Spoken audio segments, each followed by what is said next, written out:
Welcome to Season 4 of Your Next Mission video podcast. This month, we release a series of video podcasts recognizing Suicide Prevention and Awareness Month. Today, we continue our series with a really great show focusing on mental health challenges our military community face. An Army senior leader talks about his struggle with bipolar disorder, his amazing road to recovery, and his forever war with mental illness. Stay tuned. This is an episode you won't want to miss. We'll be right back.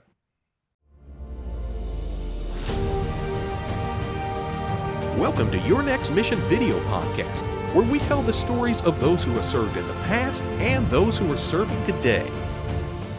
From transition to financial wellness, VA benefits to mental health, we cover issues facing veterans, active military, and their families. Now here's your host, the 12th Sergeant Major of the Army and co-founder of the American Freedom Foundation, Jack L. Tilley.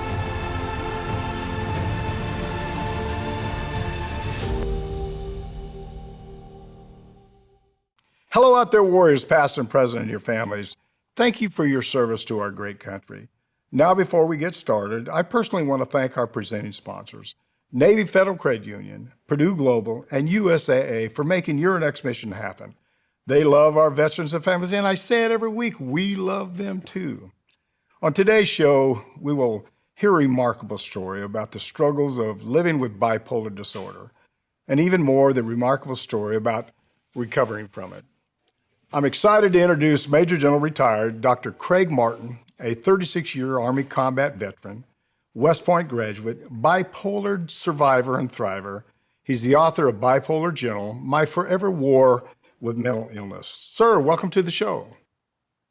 Hey, thanks a lot, SMA. I really appreciate it. It's great to be on, and I appreciate what you do for continuing to serve our troops and veterans. Well, sir, God bless you. I appreciate that too. But I always tell everybody we're always soldiers till the day we die. So I'm going to do all I can. I'm sure you're doing the same thing to help our veteran community as much as we can. Sir, before we get started, could you tell the audience just a little bit about yourself?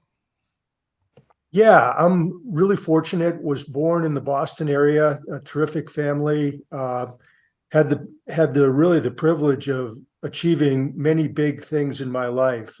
Graduate of West Point, Army Ranger School. Went to MIT, earned 2 masters and a PhD, ran 7 marathons under 3 hours, including a 2:36. Been married for 40 years, 3 terrific sons. So I've done a lot, but much of it was done because I have a bipolar brain, not despite it, but because of it. Because what happened during most of my life is the way a bipolar brain works is it produces an overabundance of high-powered chemicals, biochemicals such as dopamine, which gave me extraordinary energy, enthusiasm, drive, optimism for my entire life. And it really helped me achieve lots of big things until the bipolar disorder went too far, and then it took me down and nearly destroyed me. Oh, wow. What did you notice that indicated that the severity of the bipolar disorder? I didn't notice anything was wrong with me until 2014, when I was 58 and I went into severe, hopeless depression. Prior to that, I had mostly mania, where you feel great, like you feel like Superman, the smartest, most interesting person in the world. So I felt wonderful in a state of mania, even though people around me started seeing that I was, displaying symptoms of mania and was essentially beginning to go into a state of madness. But it wasn't until I crashed into depression and I could barely function physically, mentally, emotionally that I said, whoa, there is something wrong. This is the diametric opposite of being manic, where you have tons of energy. I mean, I had no energy, could barely do anything, and was essentially close to being dead, mind, body, and spirit. That's when I realized there's something wrong. And I went in on a walk-in to the doctor and said, hey, check me out. I'm the opposite of how I used to be. What's wrong with me? Yeah. How did this disorder really affect your career? I mean, I'm sure, and probably the other question I asked is, is when did you notice that you have? I mean, you didn't come in the military with a disorder. I mean, at what point in your life do you think that that you did get bipolar or were bipolar? Was it in combat? So the VA and the Army Medical Department both came to the conclusion that my bipolar onset was triggered in 2003 during the Iraq War. Their diagnosis is that the extreme stress, the euphoria, the thrill, the up of being in combat, it triggered my genetic predisposition for bipolar disorder, and it essentially damaged the wiring in my brain, and it caused my brain to begin to produce extremely high levels of dopamine and other natural chemicals, and that's when my bipolar disorder was actually triggered. Prior to that, I had a condition that is below the level of bipolar disorder. It's called hyperthymia. And hyperthymia is a near continual state of mild mania. And I had that probably from high school all the way through my time in the Army up to Iraq. And it was really a performance enhancing natural drug that made me better. It elevated and boosted my performance for years and decades, made me better until it went into real bipolar disorder, which continued to help me from 2003 on. It continued to help me, but then the manic highs started getting higher. The depressive lows started getting depressive and getting lower. And then by 2014, I went into full-blown mania where I essentially lost my mind and then was forced to resign, forced to retire, ordered to get psychiatric evaluations, and then ultimately ended up hospitalized for my condition. Yeah, I was going to ask you, but I asked you a minute ago how it affected your career. So it really ruined your career. I was fortunate that it happened so late in my career because I'd already done pretty good, had been in 30 plus years, made it to 2-star general. But it did end my career, on a pretty rough note. I mean, I was called in by the chairman who was my boss, and we had worked together 4 times. And he said, Gregg, I love you like a brother. You've done an unbelievable job at National Defense University. I give you a grade of A+, but your time at NDU is over. You have until 5 p.m. today to resign or I will fire you. And this week, I want you to go in for a psychiatric evaluation at Walter Reed. And then the next step was, retire sooner than expected. And so it really did end my career on, a less than positive note. Interestingly, I was so high because I was in full-blown mania. I actually gave the chairman a big hug and said, "Thank you, Chairman. God put me in this job. God's taking me out of this job. And now I'm going to go do even bigger, better things on my new mission." Yeah.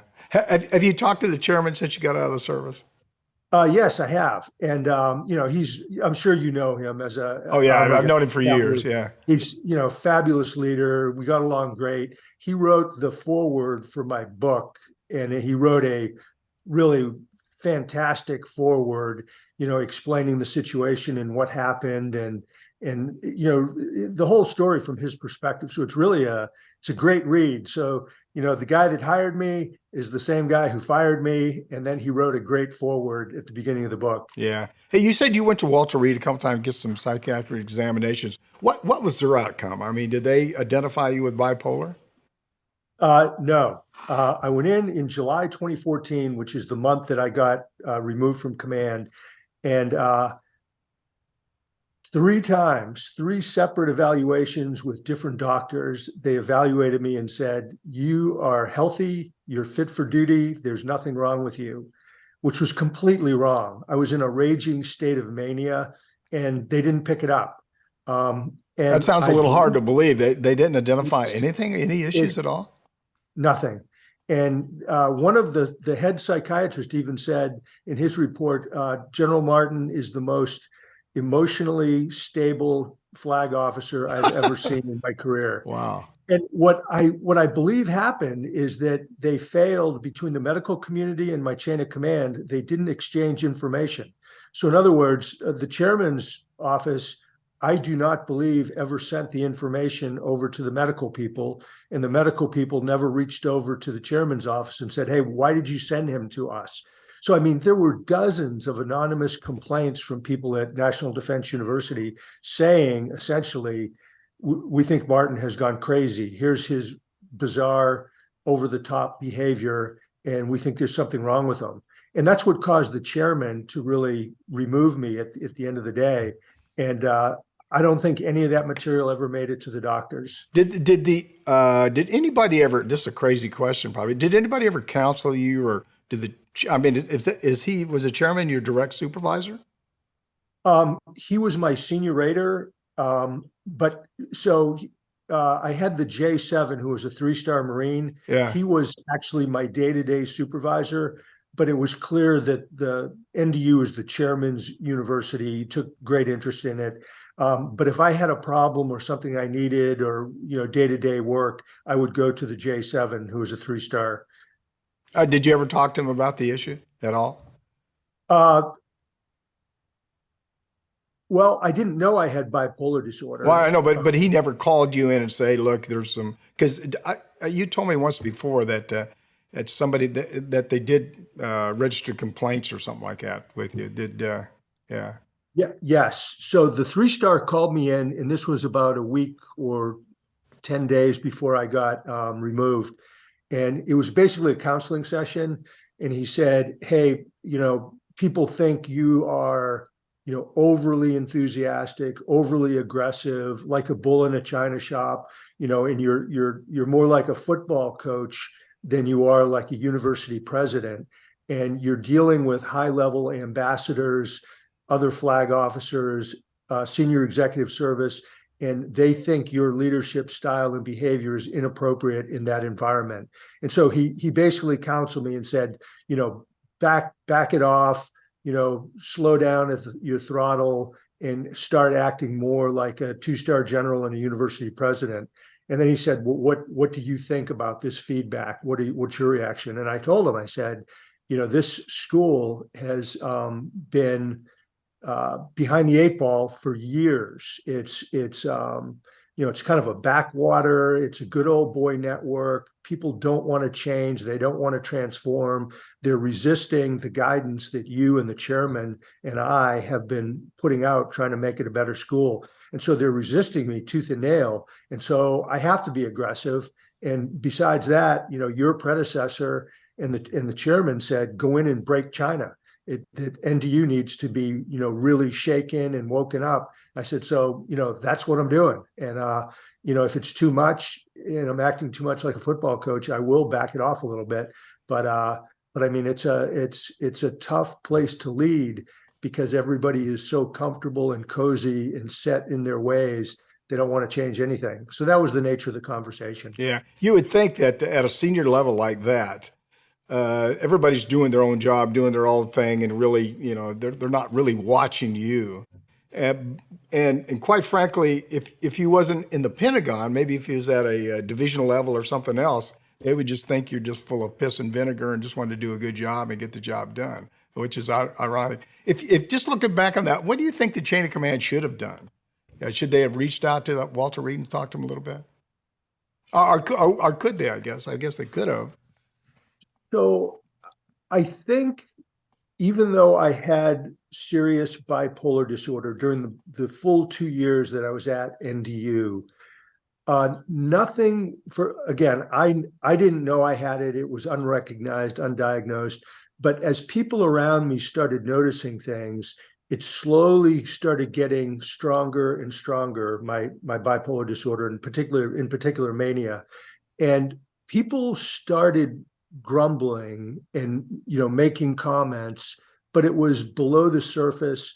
They went to Tom Ricks, the reporter. He's kind of a gadfly. Yeah. And so they fed Ricks information. He wrote a couple of articles that were really heavily critical of me. And my people essentially, I know they wrote the articles and fed him the information.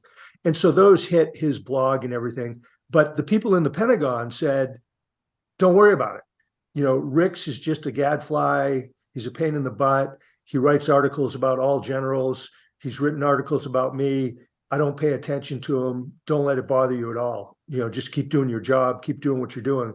So I kept getting very positive feedback from my chain of command and from the people at NDU who wanted to change up until the end, when what is, as they call it, full-blown mania, where I was talking nonstop, hours at a time. Meetings were running over by hours. I had flights of ideas, new ideas that were never ending. Thought I was the smartest guy in the world, thought I was the Apostle Paul that was going to come transform the Department of Defense, thought I could fly, would, enter uninvited into, seminar rooms and lecture halls and just take over and start talking about my concept for Global Security University, which was this idea of a network of networks, interconnected all around the globe, that was going to be the key to world peace. I could go on and on, but the extreme manic symptoms became so pronounced and so extreme. That doesn't even count what was happening off duty after I left work. And that then the complaints started to roll in. And so then it became visible. Then it became a problem that the chairman and the J7, they had to deal with it, because it was so extreme and the complaints were so, so plentiful. And that's when the chairman he did 3 different assessments of the university. One was he talked to all the students. Second one, he talked to all the faculty about the curriculum. And then the third, they focused in on me.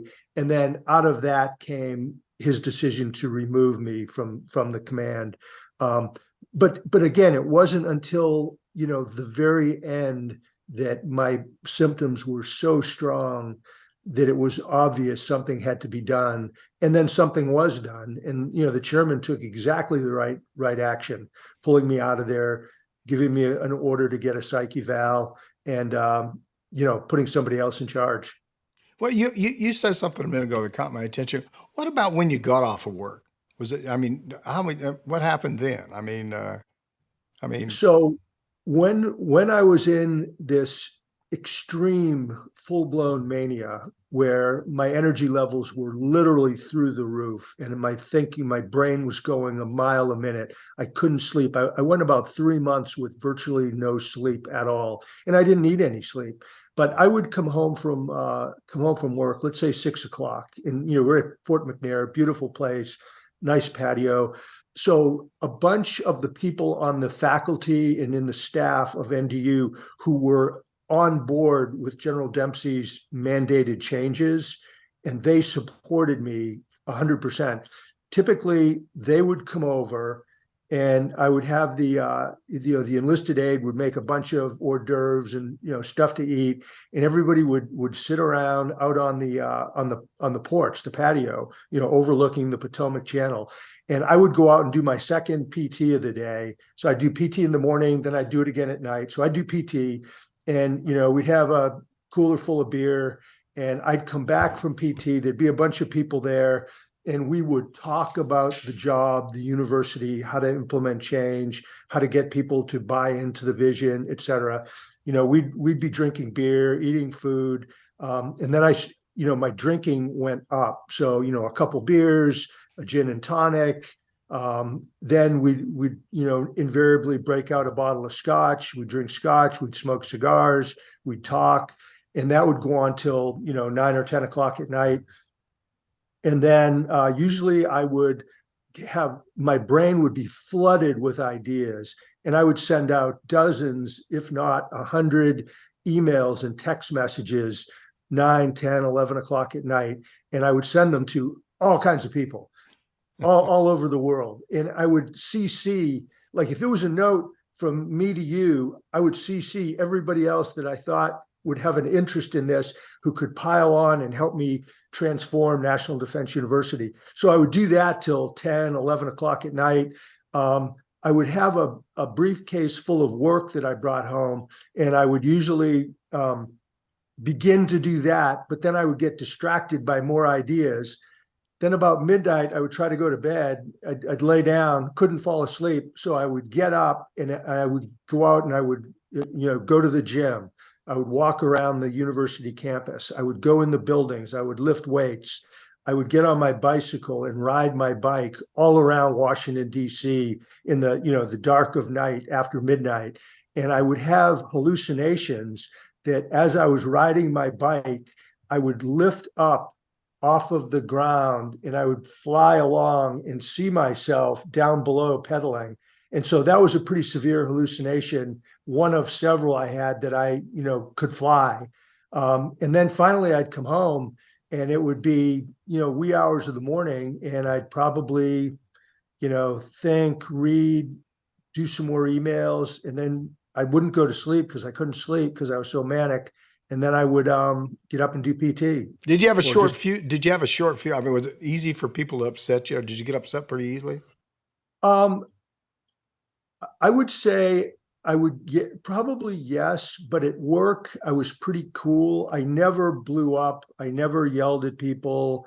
I was pretty cool. If things did agitate me or make me angry, I was pretty good about diffusing it while I was at work, which may have been one of the things that saved me for so long. But if I was away from my people, off of work, in a place where, I didn't have my folks around me, then I would, blow up in anger and rage and, yell at a tree or something, or, yell walking down the street off base. So I think I was fortunate that I was able to control my anger, agitation, rage, which are hallmark symptoms of mania. I was able to control that. Hey, sir, we're going to take a quick break. We'll be right back. We're talking with Major General retired Dr. Gregg Martin, a 36-year Army combat veteran and author of Bipolar General, My Forever War with Mental Illness. And you're watching Your Next Mission video podcast with me, your host, Jack L. Tilley, 12th Sergeant Major Army. And don't forget, if you're enjoying the discussion, and I know that you are, please like us. Click on that subscribe button below. Also, click on the bell next to the subscribe button to receive notifications of all of our upcoming video podcast releases. Sir, how did you interact with the people? You talked about it a little minute ago, but interact with the people around you on a day-to-day basis. I mean, did they approach you? Did they stay away from you? Did they talk to you, or did they say anything to you? And I guess the other question on that too is, did you have a senior non-commissioned officer that was there talking to you every once in a while? No senior NCO at NDU or at the Army War College. So the last time I had a senior NCO was when I was commander of Fort Leonard Wood. Yeah. That was the last time. I would say that my relationship with my people, when the bipolar first came on and I was a brigade commander in Iraq, I would say it was excellent, because I've gone back and interviewed, lots and lots of the people that I worked with. So the description, like pre-bipolar, and then when bipolar first came, was, inspirational leader, motivational, really great to be around, exciting to be with, good sense of humor, making big things happen for the Army. And then as time went on, and that was 2000, that was for my whole Army career. And then during Iraq, and then even after Iraq, as I started moving up further, getting promoted to 1-star and 2-star. But somewhere in there, as my bipolar disorder got stronger and the mania became stronger, I started becoming, a little bit kind of, a little more weird. My enthusiasm was over the top. My energy levels were unnaturally high. My generation of new ideas was too much. People couldn't keep up with it. It was overwhelming. And I started having a hard time listening to people who were trying to slow me down into dissent. People who were handling my schedule, I always wanted to do more. I want to go see more people, more units, more classrooms, all the time, go. And it started becoming, virtually impossible for my secretary, my aide, the XO, the driver to keep up with me. They couldn't keep up, and they would make comments, but it was never like a direct, hey, can I talk to you offline? Your behavior is really, flying out of reality. Nothing ever direct like that. but I think as time went on and you got to around 2013, 2014, in 24, that was when I was at NDU. 2014 was the year that I was, essentially fired. But by 2014, I think I was very difficult to be around because I talked continuously, I interrupted continuously, I was late for everything, I made changes all the time. I was just a wild man, and at the 2-star level, disrupting and changing things all the time. I think I became extremely difficult to deal with. But interestingly, most people still liked being around me because I was interesting, funny, engaging. There was always a lot going on that was exciting. Whenever I was there, it was exciting, and people liked that. Hey, did a couple of questions here. One is, did the people around you did they ever know what you was going through? Did they understand what you was going through? At one point in time, I guess they did. And then the second question here: what about your spouse? You told me on the prep call that she stayed with you all the way through there. So, did your spouse know the things you were going through, or did she understand? She, like the people at work, it didn't hit her, and she didn't really see it.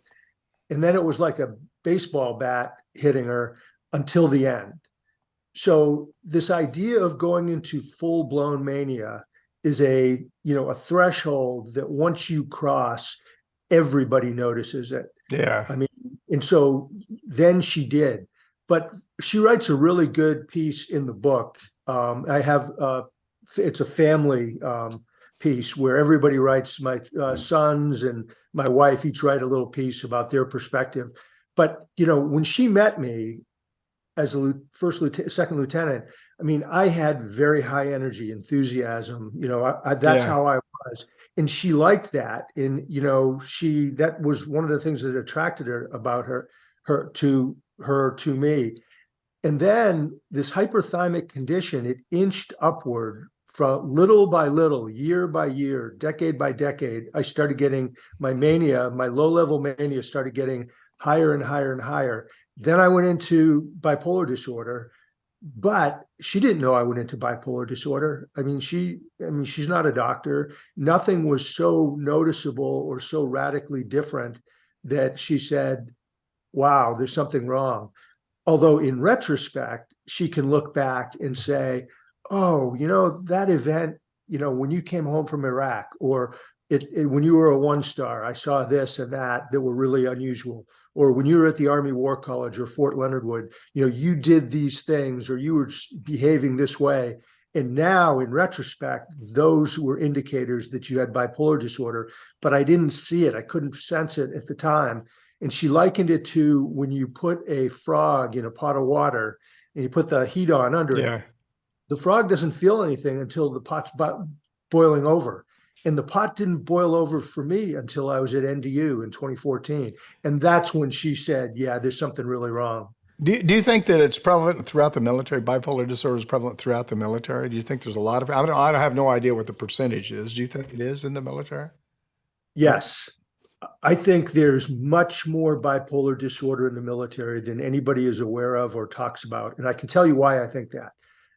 Just a brief, first off, it's about 4% in the general population. So 4% of our population has bipolar disorder. But here's some stats about bipolar. It typically hits between 18 to 26. Those are the years that it hits. That's the age of most of the troops coming into the armed forces, between 18 and 26. Second, what sets bipolar off is an extreme stressful event that triggers the genetic predisposition for it.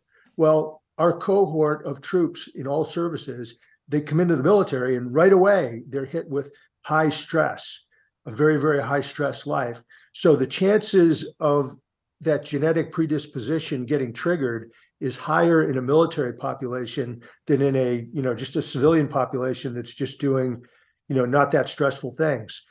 And then the other thing is, who does the military want to come in? We want hard chargers, energy, enthusiasm, aggressiveness, drive. problem-solving skills. That's what we want. So that's largely what we draw from the civilian population. Well, those are the people who either are more likely to get bipolar disorder or perhaps already have it. And we already know that lots of people, they don't tell the truth on their entrance forms. So if they have a mental illness or bipolar disorder, they're probably not going to put it down. Or they may not know they have one. That's exactly right. They, like me, I didn't know I had it. But so all of those reasons, I would say, point to a higher percentage of bipolar in the military than out of the military. And then the final thing I would say, as I studied bipolar and learned more and more about it, I thought back on my career, platoon leader, company commander, battalion commander, and I think about all those soldiers who were good soldiers, never got in trouble. Then all of a sudden they flipped out and they went crazy, broke all the windows in the barracks, smashed all the cars in the parking lot, drove their car 100 miles an hour and got in an accident. What happened to those guys? Like, we in the chain of command always said, oh, it's a disciplinary problem. Give them extra duty, give them an Article 15. If they do it again, chapter them out, court martial. How many of those soldiers actually were manic? Yeah. Because those behaviors are symptomatic of mania, which is the upside of bipolar disorder.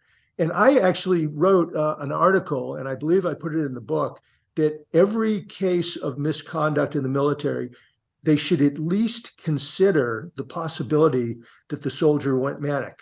Yeah. It's interesting you say that, because when I came back from war, I think for about at least, I don't know if it was 10 years or 7 years, but I had anger issues. I mean, I would get set off just like that. And if you pushed me too far, there's no telling what I'd do. So I could see that, and I see that coming out of war, because war changes all of us in a different way. And the other thing is interesting. You talk about, you can't see yourself. You don't know what you're going through. You get because a lot of people out there struggling. So it's sir, God bless. This is a great discussion, sir. Don't go anywhere. We're going to take a commercial break. We'll be right back. We got a lot more to talk about, so don't you go anywhere. We'll be right back. You're watching Your Next Mission video podcast. You're watching Your Next Mission video podcast, proudly presented by Navy Federal Credit Union, the most trusted credit union owned by members of the military community, serving all branches of the armed forces and their families. Their members are the mission. Learn more at NavyFederal.org. Purdue Global. You're ready for a comeback, and with Purdue Global, you can do more than take classes. You can take charge of your story, of your career, of your life. Earn a degree you can be proud of and get an education employers respect. Start your comeback at PurdueGlobal.edu. USAA. A promise is a trust not to be broken, whether spoken with an oath or sealed with a pinky. And after 100 years, we're still taking care of the military community and their families. That's our mission, always. Now back to your host, the 12th Sergeant Major of the Army, Jack L. Tilley.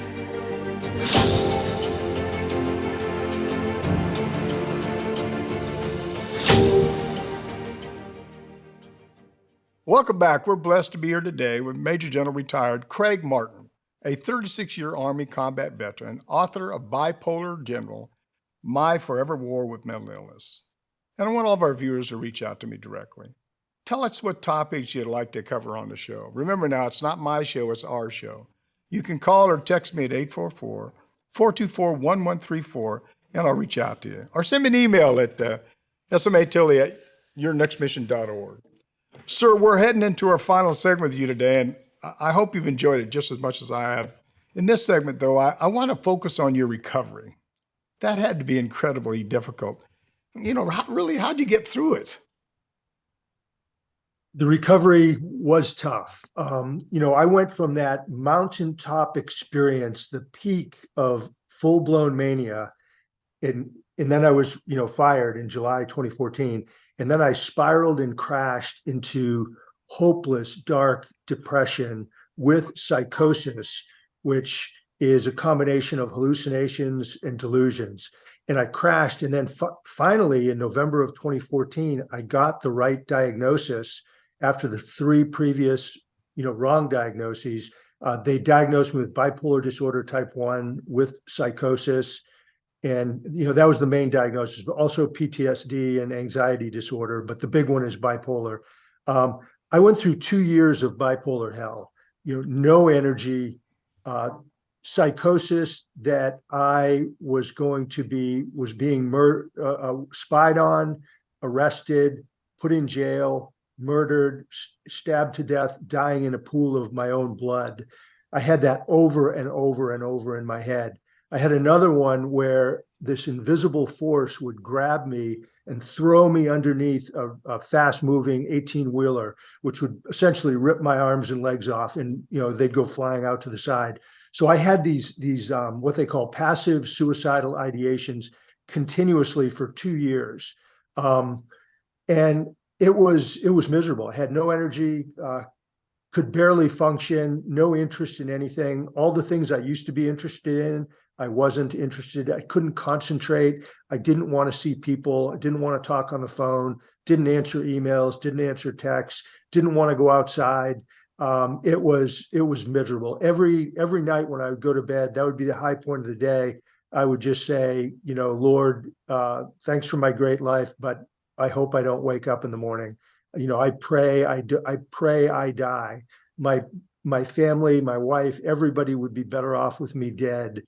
Luckily, I never had active suicidal ideations, but from there, a big positive step is that a friend, a battle buddy, and my wife helped me get into a good VA hospital with a good psychiatric department, White River Junction in Vermont. Went there, interviewed with the head psychiatrist. Once I told him about those passive suicidal ideations, he said, "Hey, you need to do inpatient with us for a while." So I went into the hospital, was an inpatient, and they did a really good job. They had a multidisciplinary team that evaluated and worked with me on all areas of mental health. Did that for 2 weeks and then stayed, and I did electroconvulsive therapy, which is shock treatment. That didn't do me any good. I stayed, tried all different kinds of medications. None of them worked. I stayed 4 more weeks at the VA, living there in residence. And when I finally was released, I just went right back into terrible depression and hallucinations that every day a boa constrictor snake would come up out of the woods, wrap itself around me, crush the life out of me, and leave me, just to the point I couldn't move or do anything.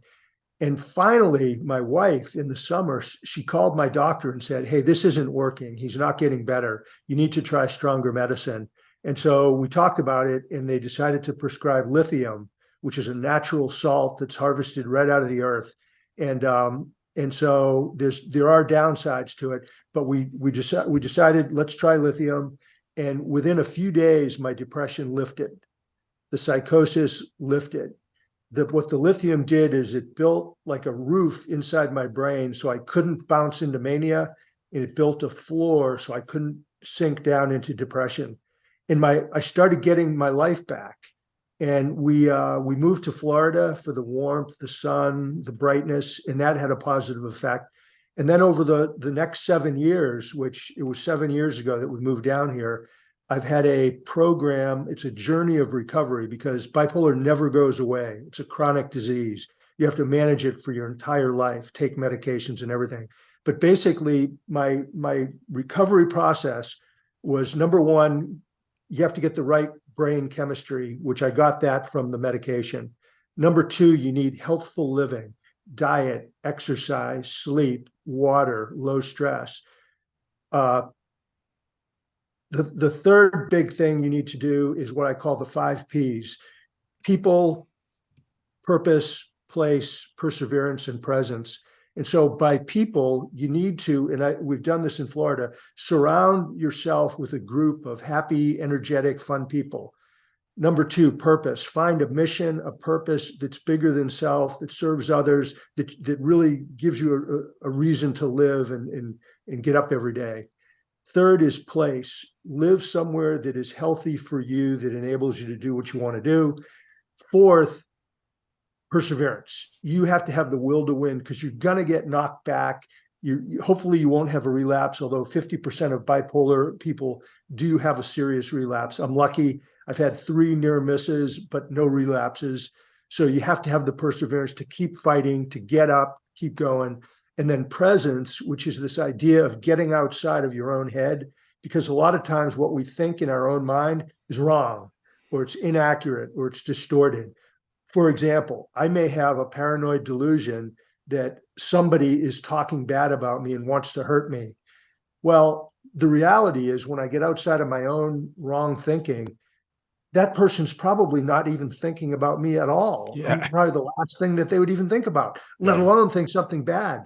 And so this idea of presence is really important for mental well-being. Yeah. It's, as you're talking, I'm thinking to myself, sort of looking back through my military career, and this is I'll tell you a little story. I was at, I want to say I was at Fort Knox, and we was out in the field, and we actually had a guy, I didn't see him do this, but somebody told me the next day that was on a bunk, and all of a sudden he rolled off the bunk and crawled underneath the tent.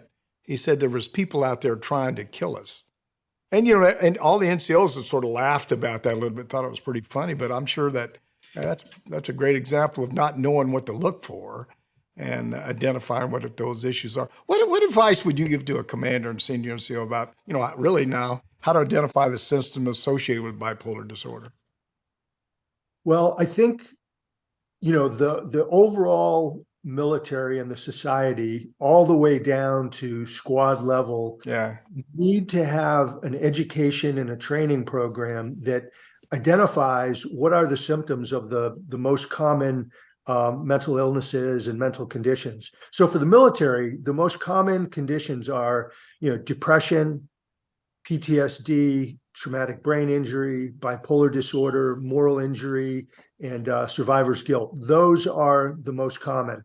And so what do the symptoms look like? And then train people on it the way you would train them on, any other training task or, physical fitness. And, so you get everybody trained. Like if people around me for all those years, if they'd have known what the symptoms of mania were or depression, they would have seen it in me and would have been able to get me help earlier on, but they were untrained. They didn't know what they were looking at until I went totally crazy. And then the only thing they knew then was this guy's crazy. And so I would say, get the training, get the education. Then you need a strong buddy system where people have, a trustful relationship that I can come tell you anything and you're going to listen and you're not going to get mad at me and you're not going to get pissed off that I'm bringing bad news.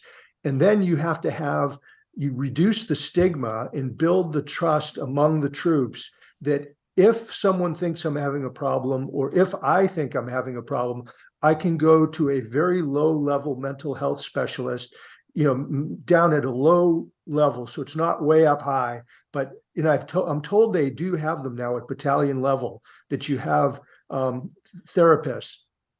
So you should be able to go in and talk to that therapist about the issues without it going into your official medical military records, because that scares people away because they think it's going to hurt their career and maybe terminate their service. So you have to be able to do that. The other thing I would say, even a company commander, because you asked at company level, let's say the company commander, who's a big deal in a company, 100 soldiers, the people down below have to have safe channels to pass information to the commander. So what I mean by that is, I think it's too much for, to expect a private to go into a captain company commander and say, hey, captain, I think you're having a problem. I'm detecting this. We're seeing this. In the motor pool the other day, you were really acting bizarre, blah, blah, blah. I think that's too much to expect, but that private should be able to go talk to more senior NCOs or the first sergeant or somebody and be able to sit there and say, honestly, hey, first sergeant or platoon sergeant, I'm really seeing a problem. And that somebody can get in and speak truth to power. I think that's really important. I don't think most people would even, again, you said it already, I don't think most people know what to look for. Right. I would just think, I'm sitting there talking, in the enlisted side, maybe not in the officer side in the Army, we always had the buddy program. You always have a buddy that you talk to and stuff. The other thing is, did you ever have a mentor, somebody that was your mentor within the military? I always I would had say- mentor. Yeah, go ahead. Yeah, I would say I had mentors. General Dempsey, I consider a mentor. And then But I think that's probably a little bit different. He's that chairman of the Joint Chiefs of Staff, and he's doing a lot of other stuff. But somebody that was real close to you, as somebody you talked to quite frequently. Yeah. Probably not. Yeah. I would say I had bosses that were really good. I could talk to about anything, but I probably didn't avail myself of the opportunity to do that very much. Yeah. And the other thing with me and with other people is that, first off, bipolar disorder, because the boost in energy and all that, it's a performance enhancement. And so my high performance masked the mental illness. Yeah. So people couldn't see, like when they looked at me, they saw success. Yeah. This guy's a high performer. They couldn't see under the mask, this is a guy who's got a mental illness.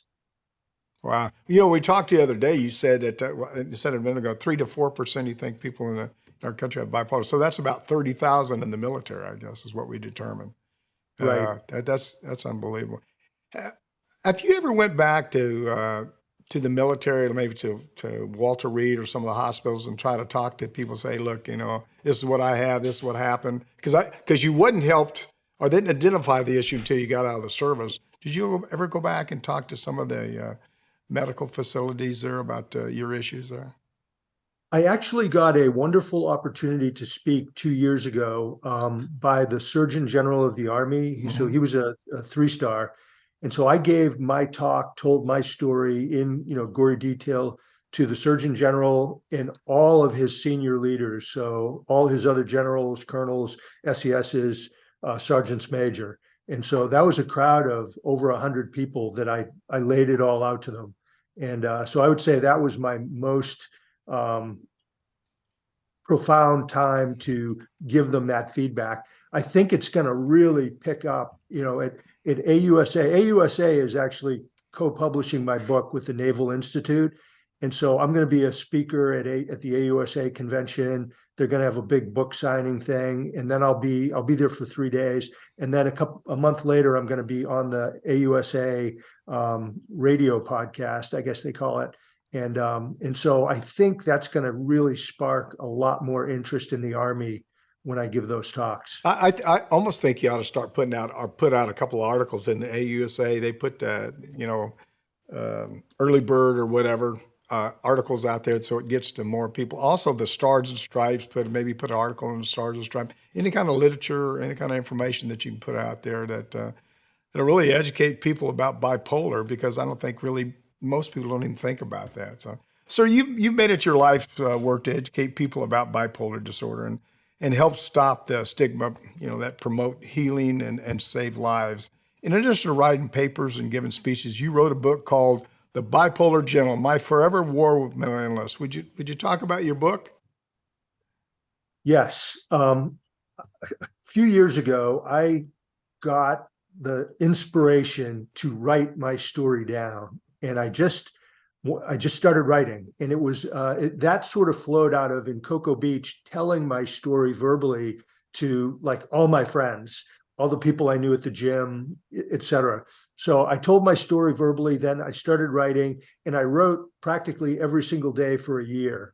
And I finished the manuscript and then worked on getting it published. And then it took about 2 years to get the manuscript published. And, fortunately, the Naval Institute Press and AUSA, they loved it. They loved the manuscript. They said, yes, we'll publish this. We'll work with you. But what the book does is it captures in detail and in depth my story. It goes way beyond the articles. I've published about 25 articles in the 2 years since the manuscript was done. And the articles are all good, but they're pretty short, they're pretty brief. They don't go into the gory details, and they don't do a lot of analysis, because most articles need to be 1,000 words or less. But the book goes deep. And it also goes deep into my experience in the Army.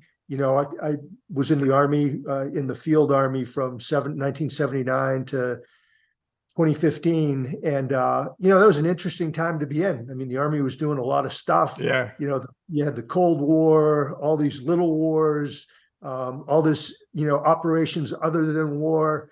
We had all kinds of leaders. We had great leaders, we had bad leaders. And so I kind of talk about my Army experience which to civilians, most of the civilians who have read my manuscript were fascinated by the military stories. And a lot of the military people, they weren't necessarily that interested, but the civilians were. Yeah. And then I go deep into the illness itself, how it manifested itself, it started as kind of a slow burn. And then, 12 years after Iraq, it was a raging inferno where, I was fired, retired, hospitalized. And so I go deep into that, what the illness was like, what some of my manic episodes were like, which were just really crazy. And, what my depressed symptoms were like, which were horrible, really awful. And then how I recovered. And I go into great depth. I told you before about, get the brain chemistry right, get therapy, tie my wife into the therapist, healthy living, and then the 5 Ps. I go into real depth because I think it's a formula that has worked for me. And it's validated by all the medical people who have heard it. Most of them will say, wow, the 5 Ps, what a great idea. That's cool. Or, and they really love the way I emphasize the need to tie my wife, my family, and my close friends into the therapy. So just for example, my really good buddies in Cocoa Beach, I've given them a little card that says, these are the symptoms of bipolar disorder. Here's the manic symptoms when you're way up. Here's the depressed symptoms when you're way down.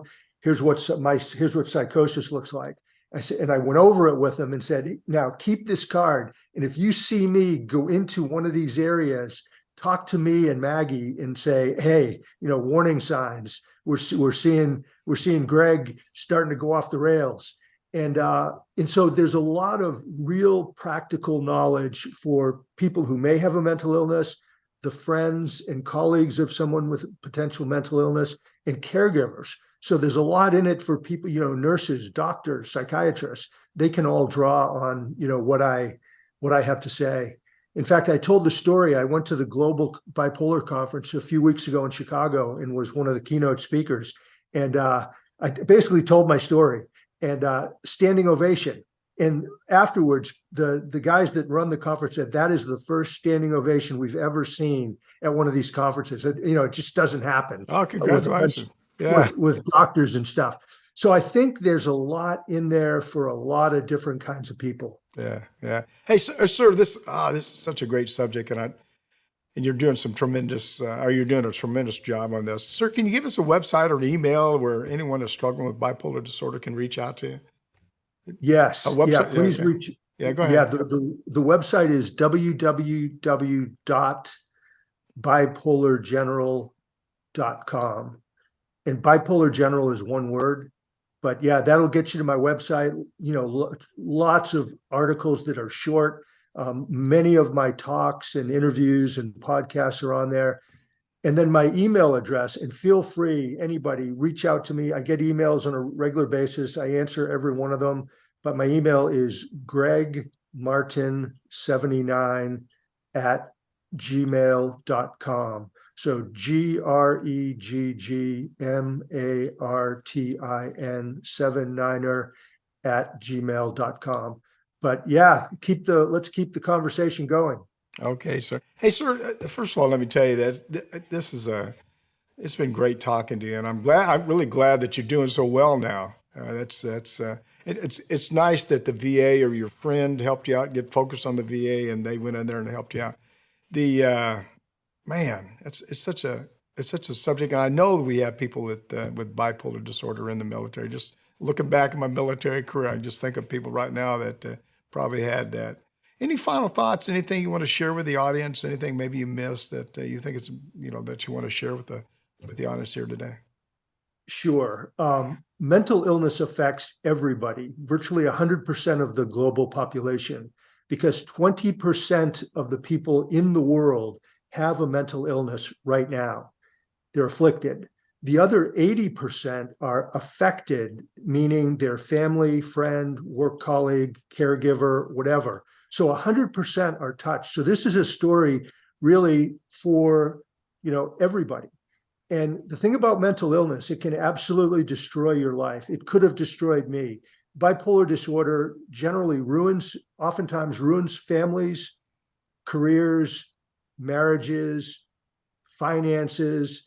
It leads to addictions, homelessness, incarceration, murder, and then oftentimes suicide. That's the bad news. So if you have one of these conditions, there's really destructive, horrible things can happen and often do. But the good news is that bipolar disorder and other mental illnesses, they are physiological illnesses and diseases, just like diabetes or cancer or heart disease. So they're physical things that can be treated. And so if you can get in and get the treatment, and don't listen to people who say it's a lack of willpower or it's a lack of character. That's not true. It's physical, inside the brain, the most complex organ. But if you can get in and get diagnosed and get on the right treatment regime and follow the steps that I talked about earlier, you can live a healthy, happy, purposeful life. And, like right now, I'm an example of, happy, health, purpose, out of despair, darkness, and hopelessness.